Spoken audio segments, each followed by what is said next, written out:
Adelante. Bienvenido. Se escucha bien. Ante todo, muchas gracias. ¿Se escucha mejor ahora? Perfecto. Ahora Perfecto. sí, el comentario y el Excelente. panorama, estimado Ya está. José. Correcto.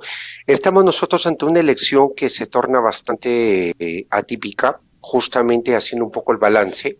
Las últimas elecciones desde el año 2001 se han caracterizado por tener a un candidato como una suerte de hegemón electoral. O sea, una persona que indudablemente nadie ponía en tela de juicio que puede pasar a la segunda vuelta. Ocurrió con Toledo hacia el año 2001, en el año 2006 con Ollanta se repitió este escenario en el 2011, luego hacia el 2016 era Keiko Fujimori, y ya sabemos perfectamente que para esta elección eso no estuvo del todo claro, porque ninguno de los candidatos que están actualmente en carrera rompió el 30% de la preferencia electoral, cosa que aseguraba de alguna otra manera un pase indiscutible a la segunda vuelta, preocupándose normalmente todo el mundo de saber quién iba a ser la competencia. En el año 2000, recordemos que le salió una competencia inesperada al expresidente Toledo, que fue el expresidente Alan García. En el 2006 hubo una competencia muy reñida, voto a voto, entre Lourdes Flores y Alan García. En el 2011 fue evidente que Keiko Fujimori indiscutiblemente iba a competir por la presidencia por primera vez contra Ollanta Humala, ganó Humala. En el año 2016 la competencia nuevamente fue reñida entre Verónica Mendoza y el expresidente Pedro Pablo Kuczynski. Y ya sabemos cómo termina esa historia. Esta elección se ha caracterizado por tener ese nivel de apatía electoral. Tal es así que tenemos un importante porcentaje de votación en blanco, o sea, personas que no piensan votar por nadie. No puedo dar ninguna cifra, evidentemente, porque estamos en una prohibición electoral ahorita de poder divulgar encuestas o resultados de las encuestas. Tanto la publicación como la divulgación están proscritas y en el análisis tenemos que omitir los números que pudiesen estar circulando, que hay que ver cuál es la fuente, o en su defecto también los números que se dieron el día domingo ante la restricción. Entonces, preveo de que sí vamos a tener una elección muy particular. El pase a segunda vuelta creo que sea pelear voto a voto, va a ser muy importante la personería en mesa y además también que los partidos tengan buena capacidad de organización como para poder desarrollar esta labor tan importante de defensa legal del voto en una época de pandemia. Hoy en día rigen las restricciones que otrora eran para actividades presenciales, para mítines, pero hay que recordar que la normatividad nacional actualmente restringe esa posibilidad porque estamos en un estado de emergencia sanitaria, el cual ha sido prorrogado. Quiero ser bien claro en esto porque hay una norma que se dictó el año pasado, el Decreto Supremo 184 año 2020, que impedía las reuniones políticas presenciales. Obviamente esto estaba señalado de manera expresa en su artículo 9 y dicha norma ha sido prorrogada posteriormente. Fue prorrogada en el mes de enero. Recordemos que tuvimos una cuarentena en algunas ciudades, incluido Lima, durante el mes de febrero, y luego fue prorrogado recientemente en el mes de marzo, o sea, hacia finales de marzo, el 27 de marzo, para ser más explícito, a través del Decreto Supremo 058-2021. Entonces, esta norma actualmente está vigente e impide que los candidatos puedan hacer campaña, o mejor dicho, cierres presenciales. Habría que tener bastante cuidado y evidentemente tendrá que actuar la policía si es que eso ocurre dentro de sus facultades, porque hay que ser claro que la norma es para todos, incluyendo los candidatos. Nadie puede alegar acá de que hay una persecución política, un maltrato, una afectación de sus derechos para nada. O sea, simplemente la gente está muriendo y el bien jurídico que es la vida humana tiene que ser preservado contra viento y marea. Una excelente la primera apreciación, José. ¿Alguna observación al proceso en sí en este escenario de pandemia? Se ha alargado el periodo de votación, por ejemplo, hasta las 7 de la noche. ¿Eso va a afectar a los miembros de mesa, por lo menos la interpretación que tenemos en el tema del conteo, en el tema del escrutinio que se va a producir? Pero hay algunas otras observaciones que podrían ser destacadas de este proceso en pandemia, José. Claro, por ejemplo, el hecho de que se tenga que cumplir con un horario para ir a votar, que las personas que sean pacientes de riesgo tengan a bien presentar sus dispensas y que no concurran a votar. Es muy probable que tengamos una tasa mayor de ausentismo, normalmente ha sido el 20%, yo calculo que va a ser algo del 30, un poco más, pero eso no le va a quitar validez a la elección. La elección no se invalida por ausentismo electoral, eso también es importante que lo sepa la ciudadanía. La elección va a tener validez sí o sí. Lo único que puede afectar la elección es la cantidad de votos nulos, votos blancos, votos viciados. Ya eso sí puede afectar el resultado electoral si es que esta sumatoria o de manera individual los votos blancos, nulos, viciados suman 2/3 del total de los votos emitidos. Pero bueno, es un supuesto bastante, por decirlo de alguna manera, remoto que se pueda dar. No es dable que así nomás esto pueda producirse. Entonces, vamos a tener una elección, pero sí hay que ser muy conscientes en que nuestro voto tiene que estar bien orientado para justamente fortalecer determinadas candidaturas y obviamente pensar mucho también en el voto parlamentario, porque este voto sí no se salva de la fragmentación. De alguna otra manera van a pasar en la elección presidencial dos candidatos. Eso es algo seguro. Finalmente, en una segunda vuelta, ellos van a poder cohesionar fuerzas, polarizar. O sea, las tendencias que ellos representen se van a ver traducidas en votaciones entre solamente dos candidatos. En consecuencia, será electo presidente de la República o presidenta la persona que obtenga mayor votación. Pero en el caso de las congresales, estas sí se definen en la primera vuelta electoral. Y yo recomendaría de que haya un voto muy pensado en la congresal porque no tenemos la facilidad de un voto estratégico. Este silencio de encuestas es absurdo en periodos como los que vivimos hoy en día.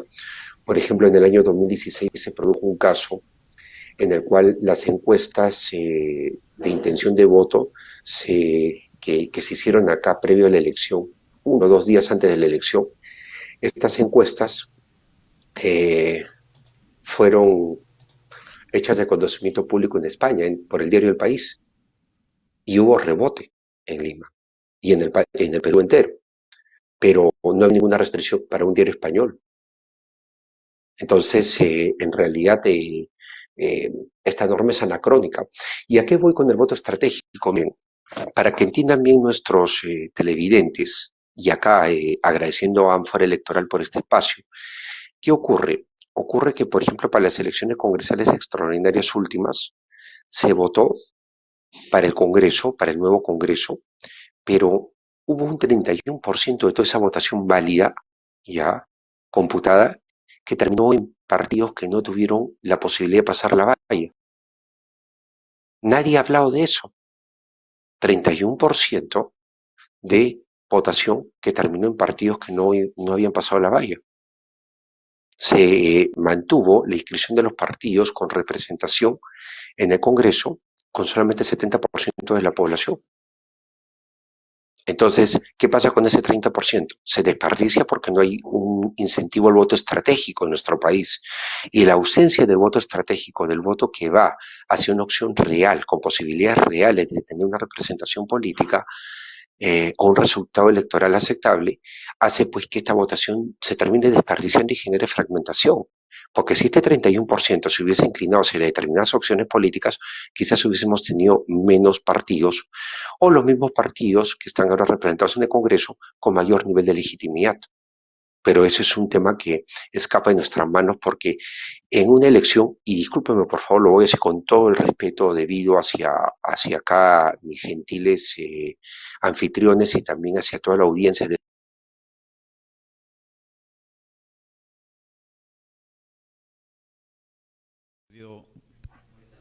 Por pocos segundos justo en el tema de este voto estratégico que es importante y que no se ha tomado en cuenta.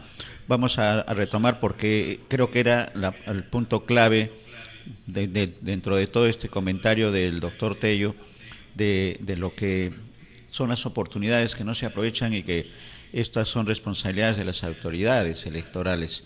El tema del voto estratégico resulta sumamente importante, Miguel Ángel, en este escenario de por qué tenemos tantos partidos políticos participando en estas elecciones, 18. Es una propuesta interesante que espero que lo podamos retomar para que cierre, digamos, el círculo del comentario del doctor Tello sobre este tema, ¿no? Así es, Néstor. Lo importante es que también está pendiente la reforma política para ver y profundizar en el tema de la actuación de los partidos políticos, las organizaciones políticas en general, incluyendo los movimientos, para que realmente en el Perú exista la formación de cuadros políticos, de líderes políticos, que puedan de alguna manera captar, por ejemplo, al ciudadano que no tiene y no necesita tener una militancia, pero que por lo menos tenga la convicción cívica de tener representantes que realmente lideren y lleven al Congreso de la República las ideas, los problemas que quieren resolver. Pero no vemos nada de eso. Aquí en los últimos tiempos hemos visto, y sigue todavía como si fuese un festival, este tema de las organizaciones de vientre de alquiler. La gran mayoría, el 60-70% de los partidos que están en contienda son vientre de alquiler. Y además, como también si fuese un festival, los candidatos se pasan de un partido a otro, como Pedro por su casa, y no les importa una posición ideológica, doctrinaria. Lo que les interesa es justamente llegar al poder y, por supuesto, enseñorearse de cualquiera de las circunstancias, y luego, cuando no le gusta una determinada posición, cambian de partido. Y es lo que hemos visto ahora en este Congreso complementario, en donde en este momento también Martín Vizcarra está defendiéndose y dice que este mismo Congreso que él contribuyó a conformarse, ahora justamente resulta ser su principal acusador. Y ahora él quiere retrucar, quiere replicar de que es víctima de un complot político. Pero la verdad es que aquí sabemos perfectamente los delitos, las faltas en las que ha incurrido Martín Vizcarra durante el ejercicio de la presidencia de la República. Ya está el doctor Tello, creo, nuevamente con nosotros. Ya está. Para cerrar este comentario interesante, José, que se refería al voto estratégico, que forma parte, creo que si se hubiese tomado decisiones, por lo menos la apreciación externa, José, es que otro hubiese sido la situación en este momento y no tener 18 organizaciones postulando. Pero faltó culminar la parte del voto estratégico en lo que es alternativa para el futuro, que creo que es tiempo de recuperar espacios y decisiones. José, adelante. Correcto, es importante, sí, porque definitivamente tenemos que apostar a un mayor nivel de gobernabilidad y combatir la fragmentación. Quería ser claro en algo. Nosotros hemos advertido una situación particular en esta elección porque no se perdió la inscripción con la elección del 2016. El sistema político no tuvo oportunidad de depurarse, por si acaso, y se debió por la famosa ley de dádivas, que permitió que los partidos políticos, hasta por una vez, no participen en un comicio sin perder la inscripción. Entonces es importante traer ese punto a colación. Otro detalle más es que en las elecciones congresales extraordinarias, por un tema de legalidad, no perdían la inscripción los partidos políticos, porque esta era una elección atípica, y esta elección no era una elección general que sí imponía esta valla del 100% y sí quitaba la inscripción en caso de no superarla. En consecuencia, al no haberse efectuado estas cancelaciones de inscripciones, tenemos pues esta pluralidad de partidos que terminaron participando, 24, y si contamos el partido que no llegó a inscribirse, el señor Olivera, 25 agrupaciones. Sí, ese es el escenario, Vamos a dar la oportunidad a Miguel Ángel también para participar en la entrevista, estimado José. Miguel Ángel. Hola. Sí, entonces, ¿qué tal, doctor? Entonces, ¿qué es lo que convendría en este tiempo de instalarse, obviamente, un nuevo Congreso que también sabemos que va a quedar totalmente atomizado y varios de los partidos van a desaparecer de todas maneras van a perder el derecho a seguir con la organización política que tienen. ¿Qué convendría hacer en todo caso en el Congreso? ¿Qué parte de la reforma política todavía está por resolverse, doctor Ortega?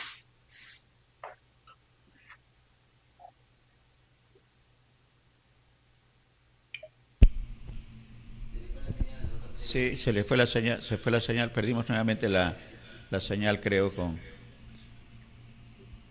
es una Qué zona un gusto. poco complicada. Sí, adelante, doctor.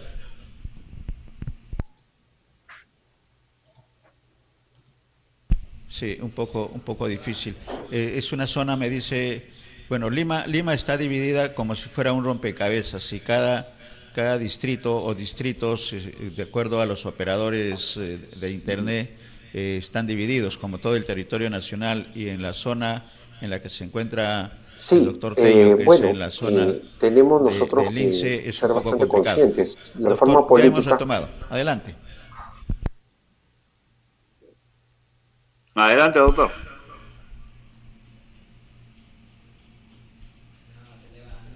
Sí, se está yendo ingresa el audio y se va. En todo caso, está quedando el tema para ampliarlo y conversarlo en el especial que vamos a tener de Ánfora 2021 en el proceso electoral del domingo. O sea, no perdemos sino algunas horas para poder conocer la pregunta de Miguel Ángel, que resulta importante y necesaria en este escenario, ¿no? ¿Qué es lo que hay que modificar con carácter de urgente en el tema de la representación? Y dos, que creo que también está quedando Miguel Ángel a lo expresado por el doctor Tello, que es el papel fiscalizador real que debe tener el Jurado Nacional de Elecciones con respecto a las encuestadoras, que no lo está haciendo. Tú has referido incluso del caso de Francia, y que en este caso las leyes están en nuestro país, pero instituciones como el Jurado Nacional de Elecciones, hay que decirlo, no está cumpliendo su papel con respecto a este tema, e incluso con debates en las que se prioriza la pauta publicitaria de los canales de televisión de señal abierta y no los intereses que debe ser la razón de ser de las instituciones electorales, en este caso del jurado, que es la razón de ser, digo, que son los electores, que son los ciudadanos, que son los peruanos, sin ninguna otra condición que tener derecho a estar bien informados y que lleguen todos los mensajes electorales. Pero así estamos, y lo que tenemos que buscar como medios de comunicación alternos como BIS Televisión es que realmente se dé un cambio total, en este caso en el tema de las reglas electorales, Miguel Ángel. Y solamente son dos temas, ¿no? Porque hay muchos temas más, Miguel Ángel, que tienen que ser solucionados.